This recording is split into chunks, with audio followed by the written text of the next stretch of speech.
you're watching Beyond Walk and Talk TV.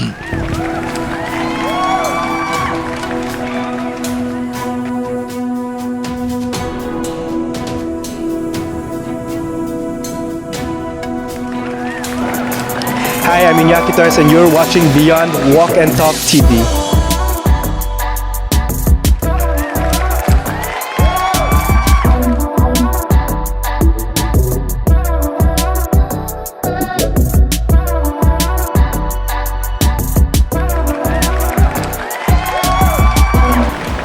Welcome to Beyond Walk and Talk. I am F. Francisco. I'm here with IñAKI. He is an influencer, a BL actor in the Philippines, and right now he's in Thailand. IñAKI, kumusta? Sawadee krap, kamusta? I'm doing good. We just arrived here in Thailand and I'm really excited to explore Thailand. It's actually my second time coming here in Thailand. It's actually the first time I went here in Thailand. It's a pre-pandemic and right now it's something new, kind of new, and I'm excited for the new experience that I'll be experiencing. Wow, so welcome. Okay, hindi tong rap. Ibig sabihin, you're welcome here. Can you talk to us how you got discovered in this kind of, acting? Yeah, it's a good thing, no? I was discovered during pandemic. It's actually a blessing in disguise for me. It's more of like some others are actually affected during pandemic, and I thank God, thank the universe that I was able to cope up with it and also get the chance to be productive, and at the same time I was able to be introduced in a BL genre, which is kind of like a new thing in the Philippines, but here in Thailand it is something that is kind of famous genre here.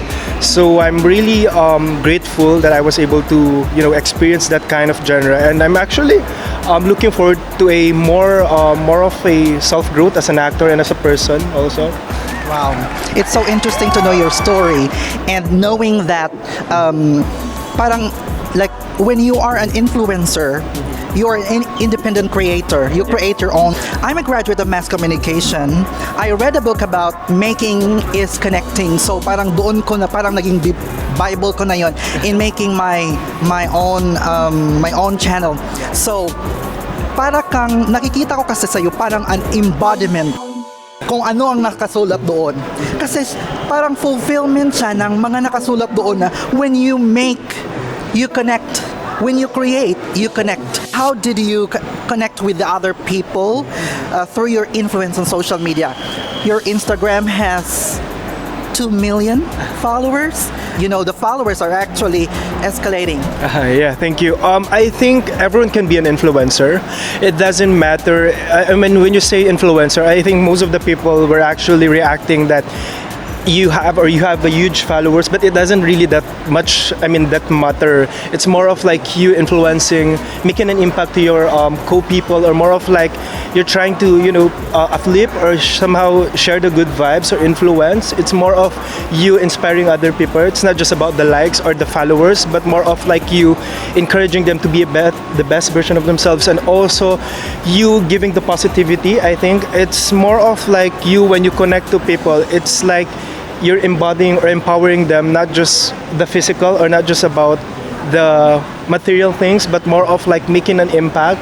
It's more of like the bigger picture. That's right. So pag nasa social media ka, ang laki ng space. It's a vast space. Pag social media, the good thing is that you have your own influence, right? Pero ang negative dito is that there are those people who could actually create an account which is hindi ma-verify. At pwede silang magpuna at gumawa ng komento na hindi ka nais-nais. So, as an influencer na marami din ang nag-follow sa'yo, paano mo ba ito na-handle? It's a good question. No? Way back, I actually got this question before and I already answered that. But I always say this to people that, being in the spotlight or more of like being an influencer, there's this pros and cons. But I think the good thing about during pandemic, nagkaroon po ng equality So there's no such thing as as you mentioned that there's this, the standard of being an artist and stuff like that. Nagkaroon ng equalizer. Yes, walang gap. Actually, what really matters right now is not really where you are, where you're from, and what you're doing. It's more of like you influencing other people. So nagkakaroon talaga siya ng equality. But yeah, going back to the pros and cons when it comes to judgment of the other people, we really can't please everyone. I mean, at first I was actually kind of like more of like hesitant to really be open about accepting the job, especially the BL. It's kind of like taboo in the Philippines, but more of like for me it's a blessing. I see it as the bigger picture, and yeah, so I mean, we cannot please everyone, and most of the time naman, as long as we know ourselves, diba, kilala natin sarili natin, and we have someone, not just actually million of people who actually believe in me. That's what really matters. And life is too short. I mean, during pandemic, I've realized a lot of things, especially when it comes to self-awareness, that you need to be happy and grateful of the things that you have, and there's no such thing as competition right now, and more of like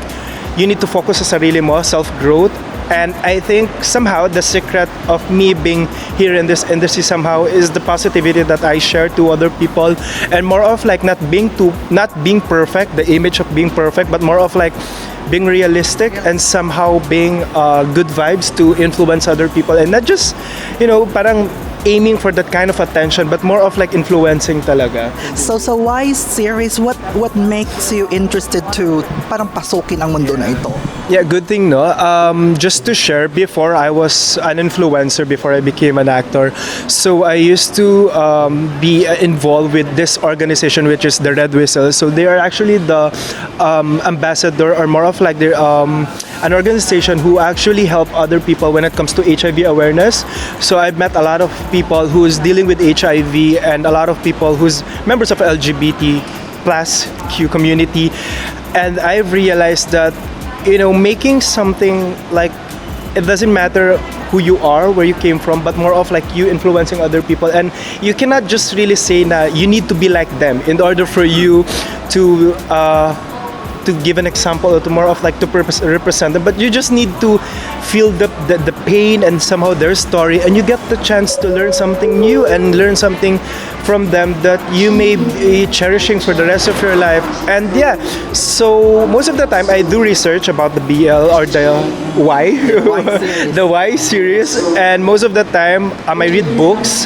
And with the help of the people I'm surrounded with, especially those people who's member of LGBT plus, I mean, it's more of like you being open.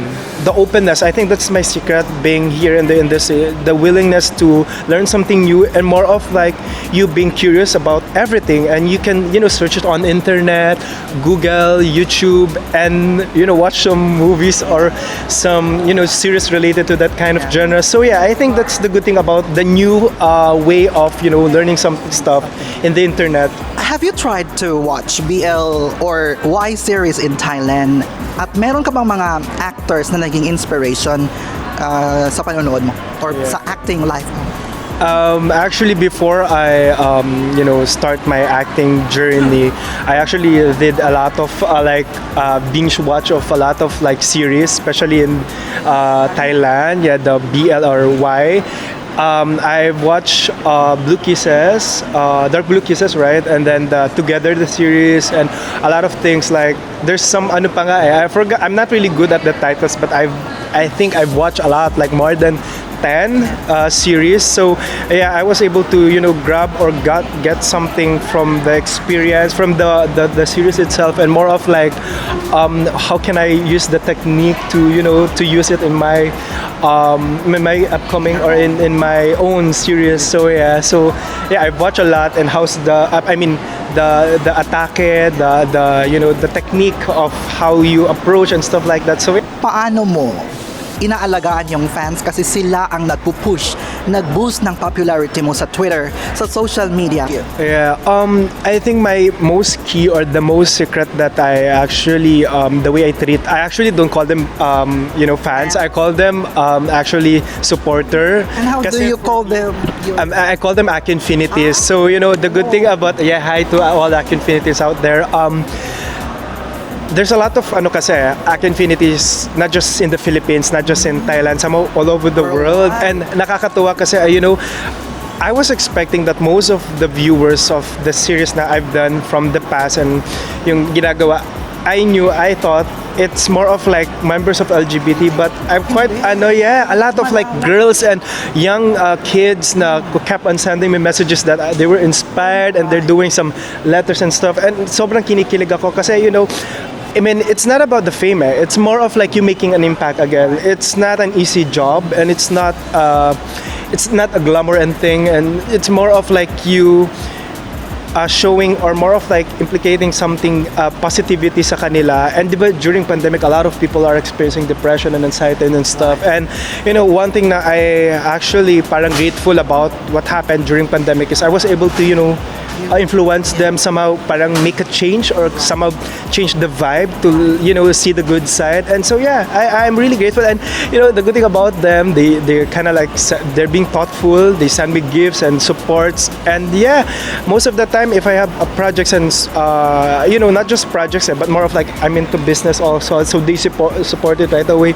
And kahit nasa ibang bansa sila, they support it talagang they really looking forward to really support everything na I'm involved with, especially with business ventures. In case na mabigyan ka ng projects, no? Magkaroon ka ng collaboration with the Thai actors, would you be willing to accept it?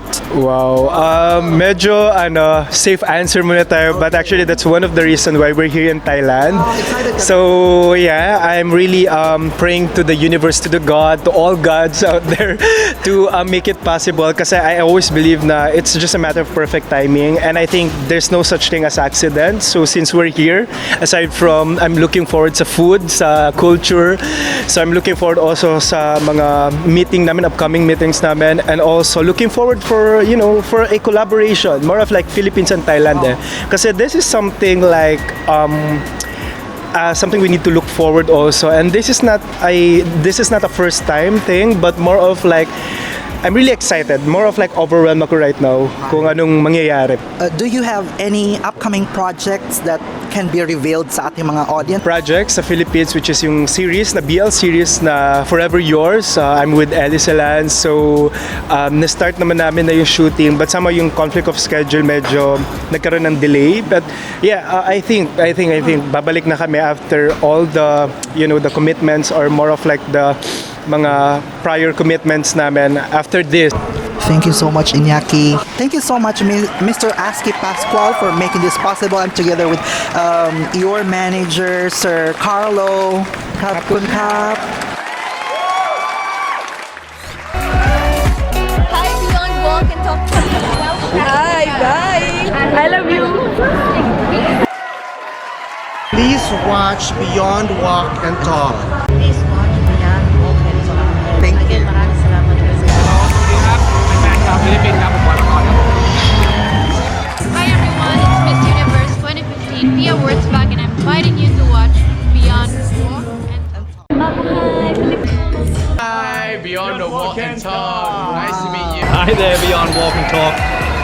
Mahal kita. Mula dito sa Bangkok, Thailand, ako si F. Francisco at ito ang Beyond Walk and Talk TV.